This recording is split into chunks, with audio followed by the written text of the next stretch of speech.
He didn't shout. He didn't argue. He just raised his hand and struck me. It was fast. Too fast to process. For a second, I thought maybe I imagined it. But then I tasted blood.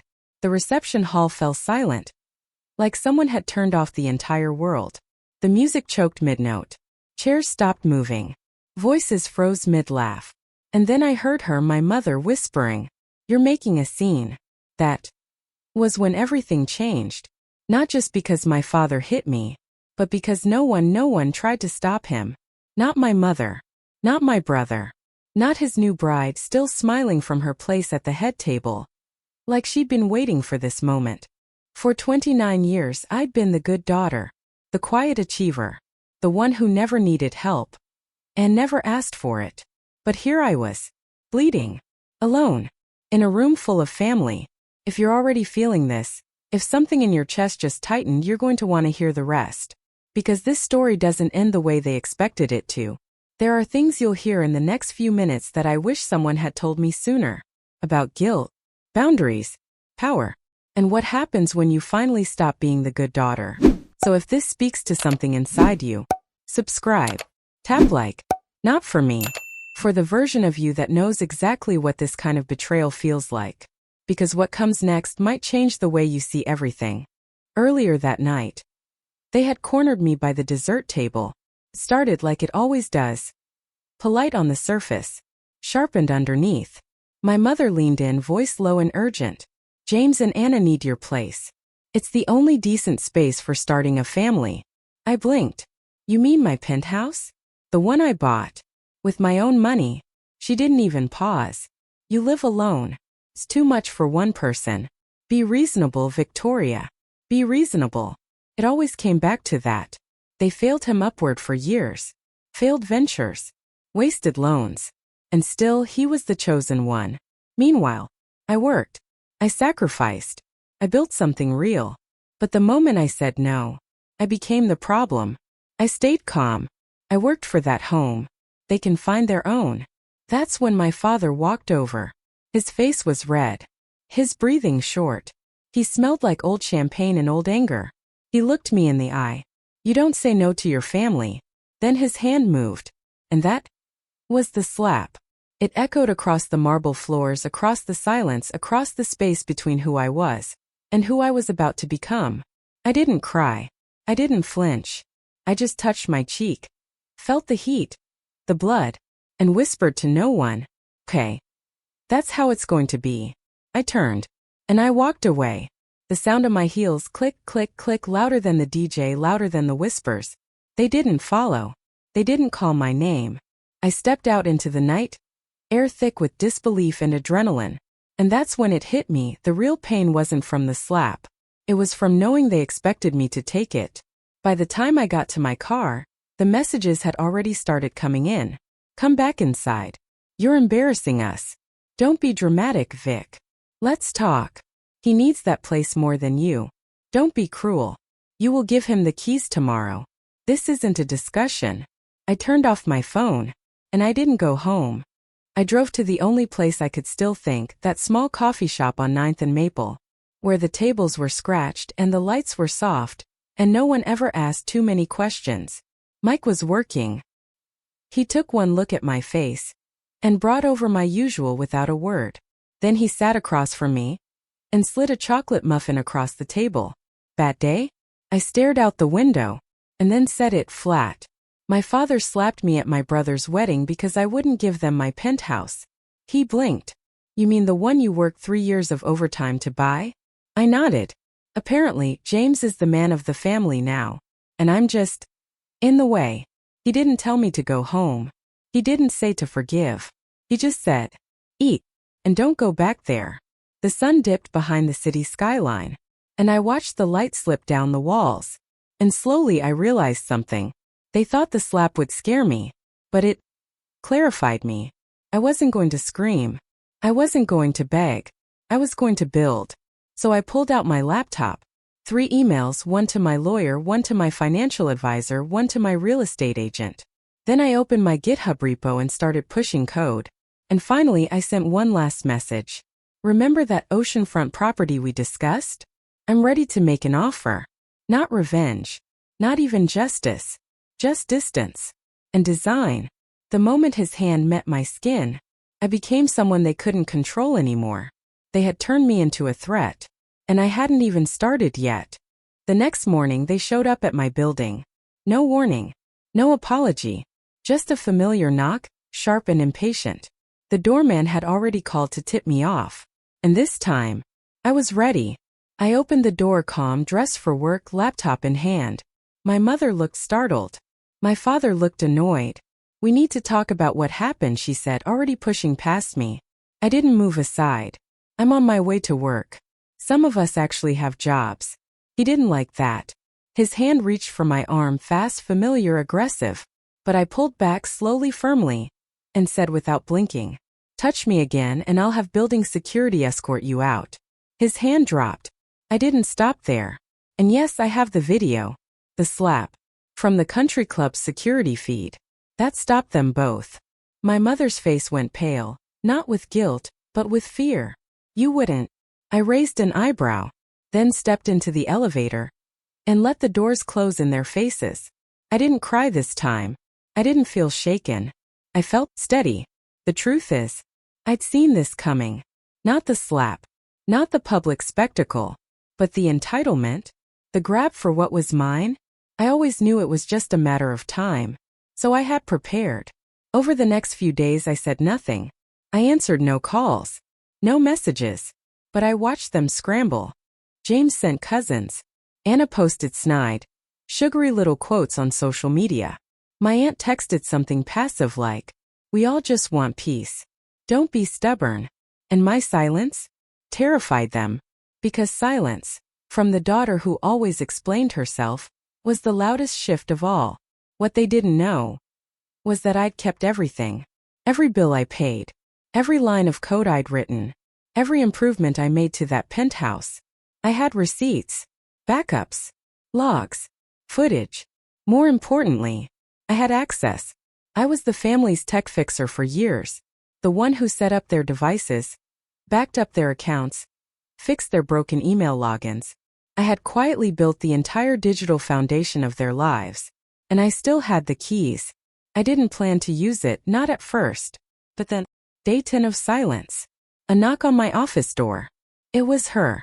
My mother. She sat across from my desk like nothing had happened. Tearful. Tired. Your father is sorry, she said, voice small. He was just worried about James. Worried about James. I kept typing. Didn't look up. Or worried about what James' investors might do when they see where their money really went. Her sharp inhale gave her away. I don't know what you're talking about, she whispered. I turned. Finally faced her. So you don't know about the offshore accounts? The consulting fees that circled back to Dad's company? The old code James stole from my project and pitched as his own? She didn't respond. Just stared. I turned the laptop so she could see the screen. There it was, all of it. Mapped. Documented. Cross-referenced. Fraud isn't a mistake, I said. It's a crime. Her hands trembled. What do you want? I kept my voice flat. I want to be left alone. No more calls. No more social media stunts. No more guilt. The penthouse is mine. The life I built is mine. This conversation is done. She tried to harden. Tried one last threat. You destroy your own family? I almost laughed. You destroyed it the moment you asked me to give up my home, and then watched your husband hit me when I said no. She stood. But her legs were unsteady. And this time, she left without another word. I knew it wasn't over. People like them don't surrender. They escalate. They manipulate. But they'd made one mistake too many. Because I wasn't afraid anymore. That evening, my phone lit up. It was a message from my real estate agent. The oceanfront property, the luxury apartment building James and Anna had been hoping to move into, it was mine now. The deal had closed. Fully in my name. No one knew. Yet, I logged into my private GitHub, pushed the last update to the project James had once tried to steal.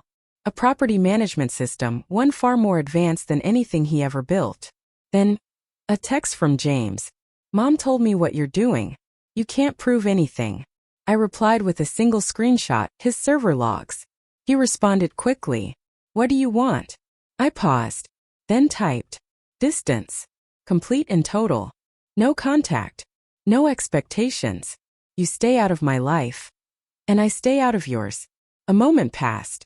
Then another. Then came the last message. You've changed. I stared at the screen and slowly typed back. No. I just stopped pretending to be who you wanted me to be. Then I turned my phone on silent and stepped out onto the balcony of my penthouse. The lights of the city pulsed below. The wind was cold but clean. And for the first time in years, I felt weightless. They had tried to take everything. And in doing so, they gave me back myself. 3 months passed. The days moved slowly, like fog over water. But underneath everything was shifting. The penthouse felt different now. Not because it had changed, but because I had. I wasn't living in fear anymore. I wasn't checking my phone, waiting for the next guilt trip, the next manipulation. I wasn't shrinking.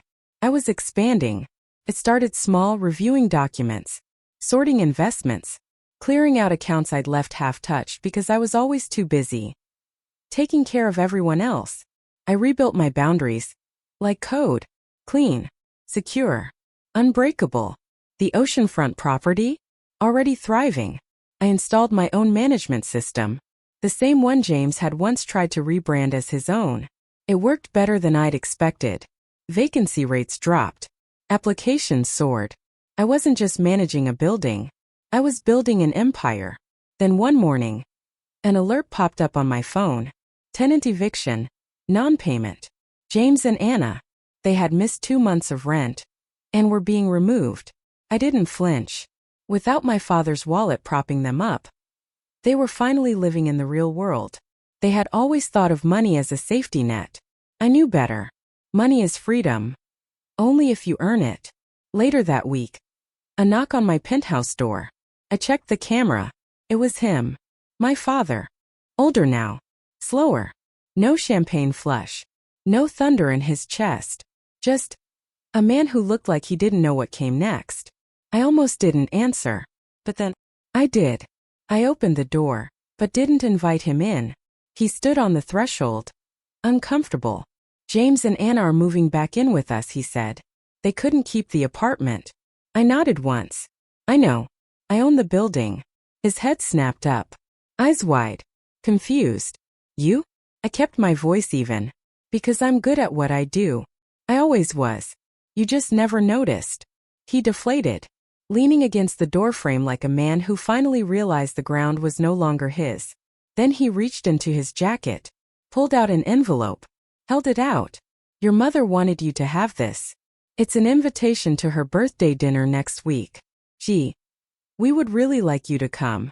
I took it, didn't open it, didn't make promises.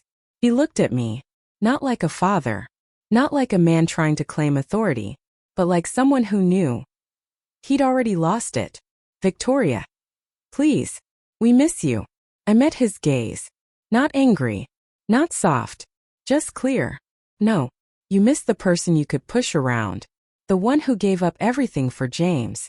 He didn't deny it. Didn't defend himself. I was wrong, he said quietly. About everything. The slap. The demands. Protecting James. I've lost so much because of it. And for the first time, I believed him. Because he looked small. The man who once loomed so large now seemed barely more than a shadow. I stepped back toward the door. You haven't lost everything. You still have your golden child. Isn't that what mattered most? His face fell. The silence between us said more than words. I nodded toward the elevator. 5 minutes are up. Then I closed the door. Gently. Later that night, I sat on my balcony, the envelope still unopened in my lap. Part of me wanted to throw it away. Cut the last thread. Stay clean. Untouched. But another part, that part knew that power isn't just about walking away. It's about choosing when and how to come back. On my terms. The following week, I did go to that birthday dinner. I arrived late, left early, spoke little, but I watched. James and Anna sat quiet, their designer labels swapped for department store clearance. My father, careful, sober, measured. My mother overcompensated, smiling too hard, speaking too brightly. They were all walking on eggshells. And I let them. Because now, they knew. They knew I wasn't the same. I wasn't angry. I wasn't cruel. I was simply unavailable. Over the next few months, a new rhythm settled in. They stopped asking for things. James got a modest job. Anna followed. My father stayed in the background, sending the occasional business article or funding idea. Always couched in politeness. My mother still hoped. Still wished for the daughter she could mold. But little by little, she began to meet the woman I had become. And then one evening, a year after that wedding, I hosted a dinner. Not for family, but for the people who showed up when it counted. Mike from the coffee shop who never asked questions. My real estate agent who believed in my instincts. My lawyer who didn't flinch when I laid out the full story. We sat on the balcony. The city glowed below us like a living thing. Wine glasses clinked. Laughter drifted up into the dusk. And then, Mike raised his glass. To Victoria, he said, who turned a slap into an empire. I smiled, quietly, and looked out over the lights. They tried to take my home, and instead they gave me my freedom. Sometimes, the most powerful revenge isn't about burning bridges. It's about building better ones. Alone, by choice, and watching the world realize you never needed their approval to rise. The months that followed weren't quiet, but they were calm, and for me, that was new. I wasn't chasing anyone's approval. I wasn't waiting for their next crisis. I wasn't reacting. I was simply living. Each morning I woke up to light pouring in across the hardwood floors. No tension in my chest. No dread in my inbox. Just space. Peace has a sound, you know. It's the click of a clean coffee mug against the counter. The soft hum of a fridge that isn't empty. The absence of expectation. But peace doesn't mean forgetting. And I hadn't forgotten. Because even in the silence, the old stories echo. I remember birthdays growing up where James got bikes, drones, weekend trips. And I got books. Discount sweaters. Polite applause. Your brother needs more encouragement, my mother would say. He has potential. That word, potential, followed me like a shadow. Not because I lacked it, but because they couldn't recognize mine unless it looked like his. He was chaos dressed as charm. I was order dressed as inconvenience. Even now, a part of me still carries that ache. Not for what I didn't receive, but for what they refused to see. Being useful isn't the same as being valued. And for years, they mistook my silence for agreement. The hardest part wasn't losing their affection. It was realizing I never truly had it. Not unconditionally. That realization, it doesn't come all at once. Creeps in. First it just hurts. But eventually, it clears the fog. You stop asking why don't they love me the same, and you start asking, why did I keep earning something they were never willing to give? I began to rewrite the story. Not just mine. There's two. Because the truth is, we were all raised on sacrifice. My mother believed being a good woman meant keeping the peace, even if that peace came at my expense. My father believed leadership meant control, and when control slipped, he used force. They were trapped in a script too, one passed down from parents who measured worth by obedience. I used to think I had to fight them. Now I see, I just had to stop playing my assigned part. So I rewrote the rules. No more family favors disguised as obligations.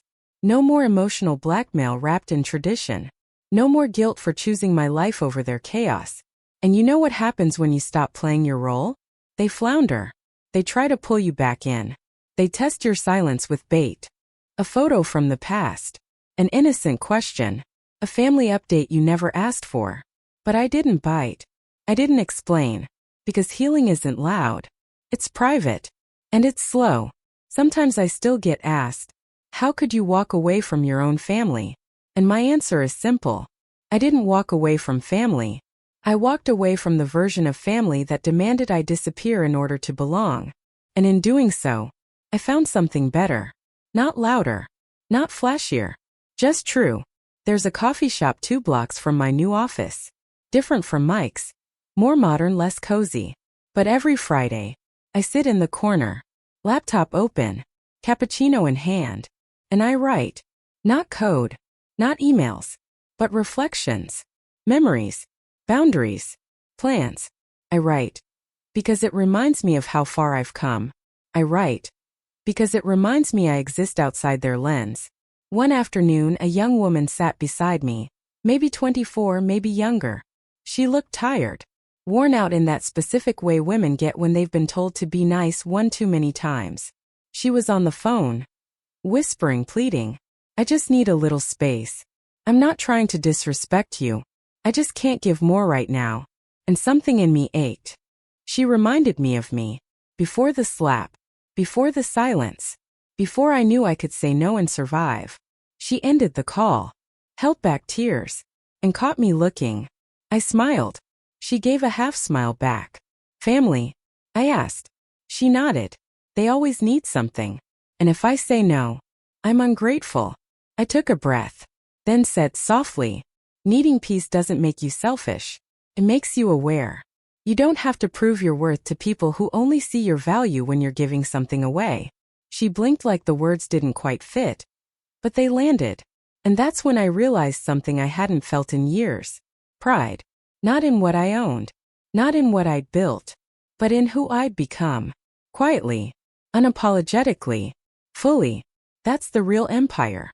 Not the penthouse, not the building, not the silence I bought with leverage, but the person I became when I stopped needing their permission to live my life.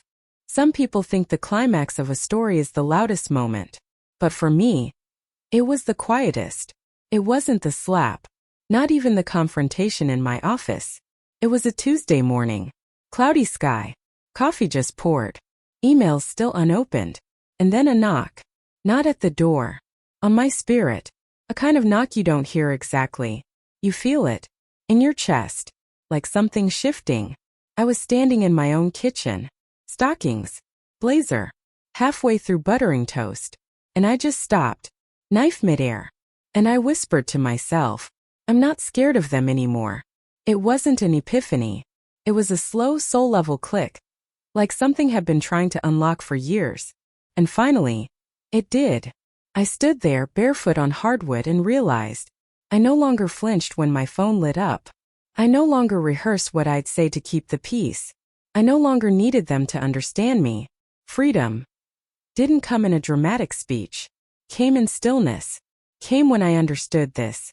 They weren't changing, but I didn't need them to, because I had changed. I still remember the look on James' face when he realized I wasn't bluffing. It was weeks after the dinner. A message popped up. "You think you've won, huh?" I stared at it, not with anger, just clarity, because this wasn't a game to me. Winning implies you cared who lost. I didn't. I typed back. I didn't win. I just left the arena. He never replied. That was the final shift. The moment I felt gone.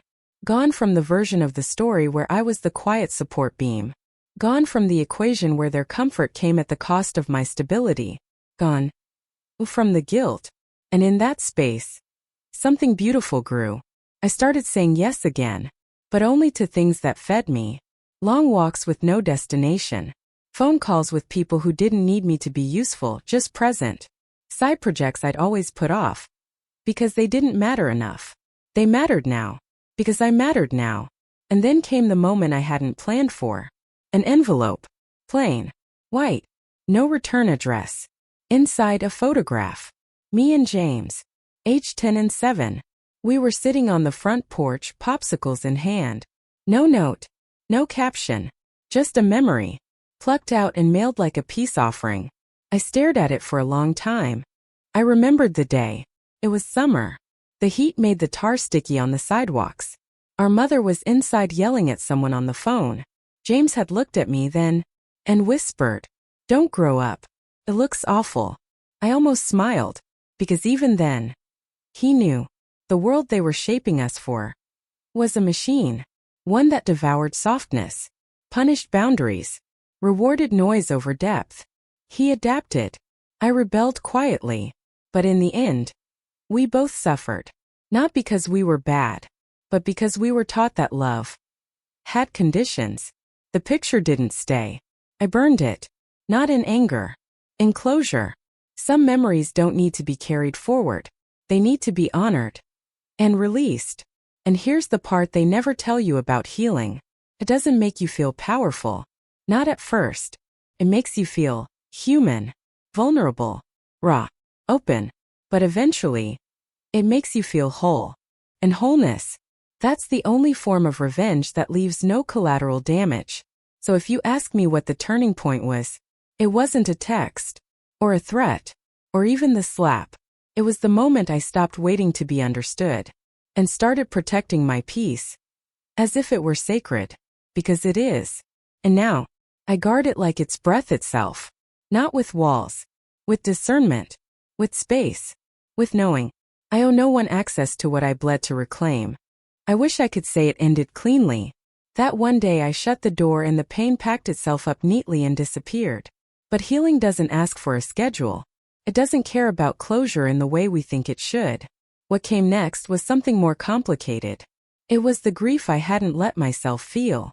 Not because they slapped me, but because they never saw me in the first place. And what do you mourn when it wasn't love you lost? It was the illusion of it, the image you held on to long after the reality cracked. There were moments I still wondered. Not often, but late at night, when the city softened and my home was too quiet. I'd stare out at the skyline and ask, was I too harsh? Too cold? Could I have done more to make it work? That's the trap, isn't it? When you were raised to be useful, to be the fixer, you start believing other people's comfort is your job to manage. Especially women. Especially daughters. We are trained early not just to care but to disappear inside the caring. And that's what my mother did. Her love was maintenance. If something was broken, she smoothed it over. She didn't repair the root. She covered the cracks. When my father lashed out, she called it stress. When James failed, she called it potential. When I succeeded, she called it luck. Because naming me clearly meant naming the way she minimized me. And that would have meant seeing herself too. I used to resent her for that. Now, I just see her. A woman raised on fear. On duty. On the belief that keeping a family together was worth anything, even your own self. And so when I started pulling away, she tried to hold tighter. But I wasn't asking for control. I was asking to be respected. That's the difference between their world and mine. They believed silence kept things strong. I believe silence breaks us. They believed love meant endurance. I believe it means honesty. And when honesty showed up in my life in the form of boundaries, they called it rebellion. But here's the truth they never saw. I wasn't rebelling against them. I was reclaiming myself. This is what it looks like when generational obedience meets emotional intelligence. It's not loud. It's not violent. It's a slow, calm refusal to participate in dysfunction. And for them, that was worse than confrontation. Because it meant they couldn't label me. They couldn't dismiss me as angry, or ungrateful, or unstable. I was clear, composed, and gone. Modern life gives us options our mothers never had. We don't have to shrink to keep the table from shaking. We can choose peace over performance. And some days, yes, it's lonely. At one point, Mike raised his glass. He smiled at me, slow and proud. To Victoria, he said, who turned a slap into an empire. Everyone laughed. But I didn't. Not out of sadness. Out of something deeper. Something close to peace. 'Cause they didn't know. That slap wasn't the moment I lost everything. It was the moment I finally saw everything. What I'd been holding on to. What had been holding on to me. And what I needed to let go. They thought they could define me. Call me selfish. Difficult. Ungrateful. But I stopped letting other people's language shape my reality. I created my own vocabulary. Peace, not silence. Love, not obligation. Strength, not sacrifice. And now, when people ask what happened with my family, I just say this. We outgrew each other. That's all. No rage. No bitterness. Just growth. They still exist. They still have their stories. But I'm no longer in the background of them. I'm the author of mine. Sometimes, I still hear from my mother. A photo. A holiday text. A memory wrapped in a question. And I reply when I have the space. Because forgiveness doesn't mean returning. It means choosing peace over pain. Even when the pain is familiar. I'm not the daughter I was raised to be. I'm the woman I chose to become. And that is enough.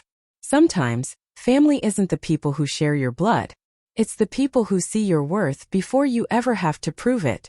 That night, as the last guest left, I stood alone on my balcony. The air was warm, and for the first time in years I didn't feel the urge to explain, or defend, or ache. I just felt full, whole, and deeply undeniably free. If any part of this story stirred something in you, I'd really love to hear about it. Whether you've been in a similar situation, or you're still figuring out where you stand with your own family, your voice matters here. Leave a comment below.